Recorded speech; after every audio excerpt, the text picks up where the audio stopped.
Why does our wealth explode after 1 crore? ये मैं नहीं बोल रहा, but it's a topic dozens of YouTubers are creating videos on, which is strange because 100k in American money is less than a crore, but in a way it's good because this means we Indians are setting the bar a lot higher for ourselves. In this, I would say the first 1 crore was definitely the toughest part, but to add a positive spin to it, if you can reach that 1 crore mark sooner, faster, then it not only accelerates your future wealth generation, but it also allows you to retire early. So that's our quest for today as I take you through the exact reasons why wealth explodes after 1 crore milestone as it happened with me, and more importantly, how can you accelerate the process of reaching that 1 crore mark. I'm sure many of you already have a crore or even 10 crores, but nevertheless, I'm certain you'll find large parts of this video still relevant to you. And just as a motivation for all the 1 crore people, I'll logically prove it to you that if you're currently at 1 crore and your goal, your target is let's say 10 crores, then it's not that you are 10% there, but I'll prove it to you that you're actually 2/5, yes, already 40% of the way there. All this might sound a little strange to you now, but please do trust me on this and let's begin. Alright, my apologies for this wonderful language, but the late Charlie Munger fully understood both the challenges of reaching $100,000 and the many rewards that come with it. Now, understandably, your first crore is going to be a slow, steady, and painful process, and the usual reasons include low income, low savings. We invest in safer instruments like an FD, a PPF, etc., as we don't have a safety cushion. Thanks to the education system, our financial awareness will be pathetic, drawing us closer to LIC policies rather than the more beneficial instruments. And most importantly, when one starts from zero, we don't have any money that's already working for you and helping us earn more money from that accumulated capital. But here's the thing. What happens when you cross the 1 crore mark? Well, by the time we get there, normally everything has changed. You've spent 7, 10, 12 years on the job, so your income and skill level is high. Your savings are decent, much better than what it was. You've built some safe assets, so you're more amenable to adventurous instruments like equity mutual funds, shares, small case, etc. You've learned to stay away from endowment and money back policies. And most importantly, the money you've collected so far is working for you and helping you grow your corpus. That last point on money working for you and helping you grow your corpus is an important one, so let's spend some time on it. Now, why a person's net worth explodes at 1 crore has very little to do with the type of investment you have and has everything to do with the scale of capital. As an example, let's say 3 individuals, A, B, and C, have savings of 1 lakh, 10 lakhs, and 1 crore respectively. This money has been invested in some financial instrument that offers a 10% return, so it's the same 10% return for A, B, and C, which means A makes a 10,000 rupee profit, B takes home a lakh, while C does a lot better at 10 lakh rupees.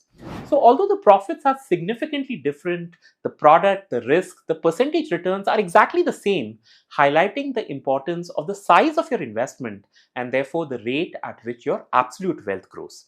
This might sound like common sense, but one way of looking at it is to choose between how you want to spend your time in your 20s and 30s, in the sense that do you want to be doing intraday trading, putting your corpus at risk in the hope that you'll make 30% return on your low capital base, or do you want to take up a second income which can up your total income by 30, 40, even 50% at a relatively lower risk and help you reach that 1 crore mark at a much faster pace?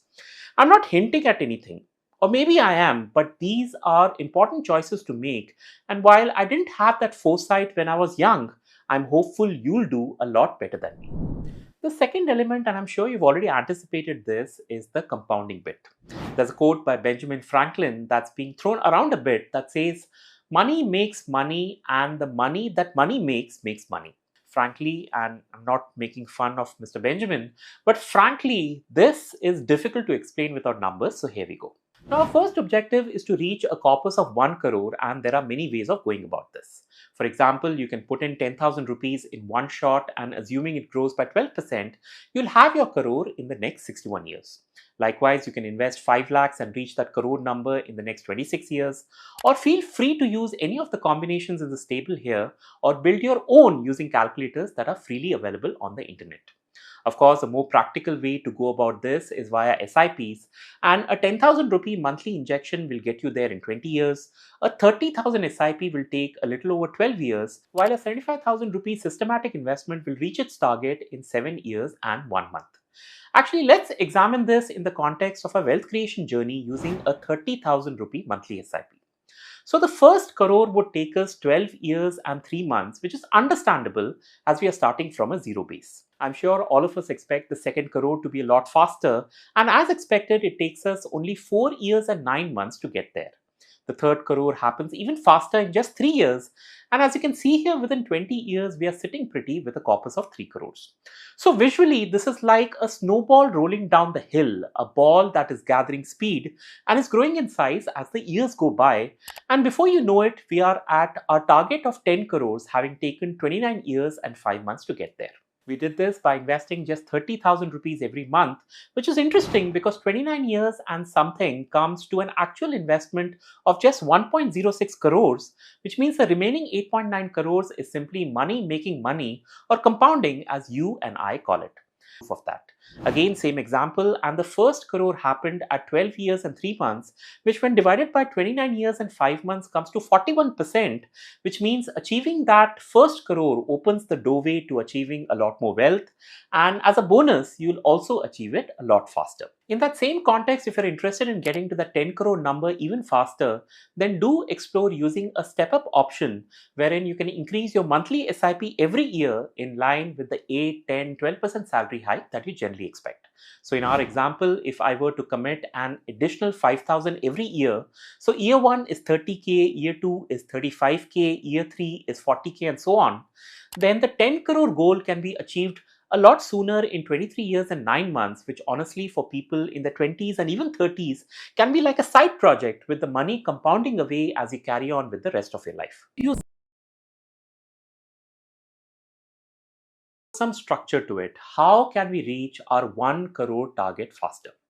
There are surely a number of ways, occupations, methods of getting there. So what I've done here is I'm offering you a kind of 7-step blueprint that can make this process a lot easier for you to understand and for you to implement it. The first step is to gain better control over your finances, and it starts with this basic math: your income minus your spending equals your savings.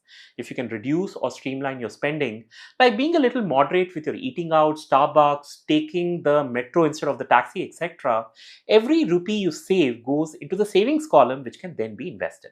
Of course, I'm not saying you have to design an austerity program around yourself and you can't have fun, but the core idea here is to make more informed choices and to understand the difference between your needs and your wants. Step 2, and a very rational part of the puzzle, is to increase one's income. This can be done in multiple ways, such as performing successfully in your current job to receive promotions and bonuses at the highest level. One can switch jobs, and generally there's a wage hike that comes with such a switch. And thirdly, you can always learn new skills like a programming language, digital marketing, a CFA certification, anything that can help you elevate your income from the current levels. My point is simple. It's important to increase that gap between income and expenditure, and because there's a limit to how much one can crunch their expenses, never miss out on an opportunity to up your income. Alright, so now that we have improved our savings and our income, we need to invest it somewhere, which brings us to step number 3. Now, because our target of a crore is still a good 7-8 years away, investing this money in a diversified equity portfolio is likely to do you a world of good, not just from a return perspective, but also from a risk angle, given the fact that the chance of you making a loss goes all the way to zero when one invests for the long term. On the question, we now come to step 4, which is to optimize one's portfolio from a tax perspective. And although I've used the word optimize, what I really mean is tax avoidance. Remember, I said avoidance, not evasion, which is somewhat easier for a self-employed person as compared to a salaried person. But with tax changes becoming a habitual occurrence in the government's annual budget, it's good for you to be on top of those changes and see how you can save an extra 30,000-40,000 rupees every year, which can then be routed towards your investment bucket. 40K per year might seem small, but over a 10-year period, this is almost an additional 8 lakhs in your kitty. So spend some time on reading the tax codes and if need be, do work with a tax advisor. After all, a rupee you save today is like saving 8, 9, 10 rupees in the future. Step 5 is to reduce your debts. This is easier said than done, but simple techniques like renegotiating your home loan interest rate with the bank, paying off your expensive debt, improving your credit score, etc., will all go a long way in ensuring you're not overpaying in terms of interest. And it's always a very good feeling to have if your loans are coming down. And of course, that extra saving gets rolled back into your wealth creation fund. The sixth step, and perhaps the most important of the lot, is to start a second income. Now, I'm not talking about things like earning a dividend from your shares or receiving rental income, etc., but something more active, like this YouTube channel, for instance. A secondary income, for instance, you can do some freelancing like writing, graphic design, programming, or anything you're skilled at. Start a YouTube channel, or if that's a bit too much, then build an audience on Twitter or LinkedIn, or start a podcast. A lot of people are doing that. And more than income, it also helps you build a lot of connections and grows your network. You can buy and sell items like, say, camera equipment or even handmade goods, which, by the way, can fetch you a good margin. And there's a massive market for this outside of India. You can always go for evergreen options like becoming a real estate broker or an insurance agent or a mutual fund distributor. You can work during weekends for this. There's always part-time teaching, coaching, becoming a yoga trainer, building a mobile app, etc. Anything that can complement your primary occupation and fetch you more income that you can invest into reaching your first crore real fast. And the seventh and final step in our 1 crore success blueprint is self-discipline, in the sense that you need to find your self-control and avoid limiting beliefs to do everything we have discussed in the 6 previous steps in order to reach your goal. So essentially, one should have the discipline to control one's expenses. To generate higher income should be a top priority at work. Invest smartly rather than spending away your gains. Learn about tax optimization. Take special efforts to reduce your debt and to put in even more effort to build a second active income for yourself, which can later turn passive. And believe me, this can open a lot of doors for you. Some of you might have mixed feelings about what I have put forth today, but hopefully after examining the data and by me sharing my own experience, many of you will see the light and as a first step will aim to get to that 1 crore number real fast.